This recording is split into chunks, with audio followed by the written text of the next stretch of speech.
La población indígena en México representa casi un 15% del total, habitando una quinta parte del territorio.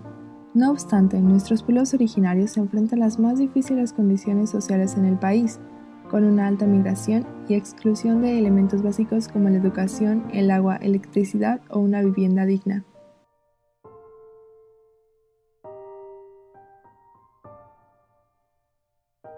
Las comunidades indígenas mexicanas sufren más la pobreza y la falta de oportunidades educativas. Los grados de discriminación varían en los diferentes estados del país. Un elemento importante de la paz positiva es la aceptación de los demás, religión, nacionalidad o grupo étnico. La pobreza más persistente se encuentra en México, precisamente entre su población indígena. La discriminación explica gran parte de esta discapacidad de ingresos. La tasa de pobreza extrema entre la población que habla alguna lengua indígena o México, según Coneval, es del 38%. Los pueblos indígenas históricamente han carecido de la oportunidad educativa, aunque la discriminación puede ser responsable de la diferencia de oportunidades en la educación. Los estados que no presentan ingresos para los habitantes indígenas, tanto para hombres como para mujeres, son Zacatecas, Guerrero, Nayarit, Chiapas, Chihuahua, Querétaro y San Luis Potosí. Los indígenas no son grupos vulnerables por su condición étnica en sí, sino que son grupos en situación de vulnerabilidad porque sus derechos no son plenamente respetados en las comunidades ni fuera de ellas. En México, un indígena con educación superior completa tiene 17% de probabilidades de ocupar un empleo altamente calificado. En un diagnóstico sobre este sector de la población mexicana en 2014, el organismo encontró que 8 de cada 10 estaban excluidos en la seguridad social, mientras 3 de cada 10 niños indígenas de 0 a 5 años sufren desnutrición crónica, una tasa 3 veces superior al promedio nacional. Más 17.5% de la población indígena no sabe leer, contra 5.5% de la población en general. Y la infraestructura educativa en sus comunidades es pésima. 1 de cada 4 escuelas primarias no dispone de baños, 1/3 parte no cuenta con mobiliario para docente, 1 de cada 5 no tiene mobiliario para al menos un niño y 18% carece de techo con material durable. México cuenta con 62 pueblos indígenas. 17.1% de la población indígena total vive en las principales ciudades de nuestro país.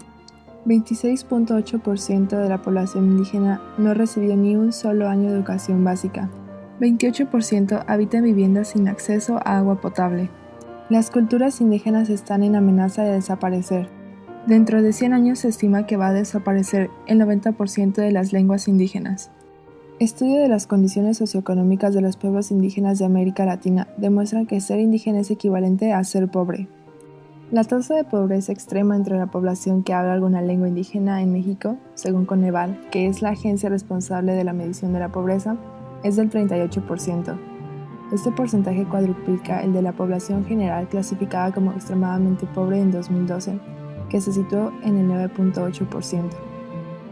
Esto significa que el 96.5% de los indígenas de México son o pobres porque su nivel de ingresos no cubre necesidades básicas como alimentación, vestido o costes de vivienda, o bien son vulnerables a la pobreza porque carecen de al menos un servicio público básico, ya sean saneamientos, electricidad, sanidad, seguridad social o escolarización.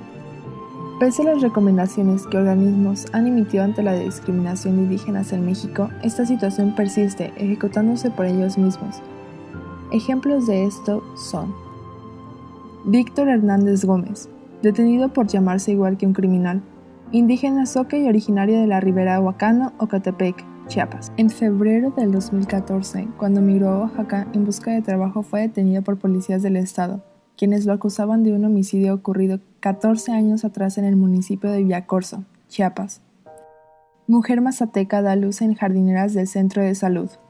El 2 de octubre del 2013, Irma López Aurelio, de 28 años de edad, una indígena mazateca de Oaxaca, tuvo que dar a luz en una de las jardineras del Centro de Salud de San Felipe, Jalapa de Díaz, tras no recibir atención por falta de personal médico. Niño maltratado por funcionario público de Tabasco. El ataque que sufrió un niño de 10 años de edad, de origen tzotzil, ocurrió mientras vendía dulces para comprar sus útiles escolares. El victimario fue un funcionario del municipio del Centro, Tabasco, quien lo obligó a tirar su mercancía. Y así como estos, hay más casos de indígenas a los que se les niegan los derechos básicos y se les excluye de la sociedad mexicana por el hecho de cómo se ven, visten y hablan. Según los datos recogidos de CONAPRED, hay 15.7 millones de mexicanos indígenas que sufren discriminación en múltiples formas, que se derivan de prejuicios y falta de normativa aplicable que asegure su inserción en la sociedad. Diferentes organismos nacionales revelan que el 60% de los mexicanos son humillados por el color de su piel. Los más afectados son los indígenas, que además de ser discriminados, se encuentran entre la población más pobre de este país.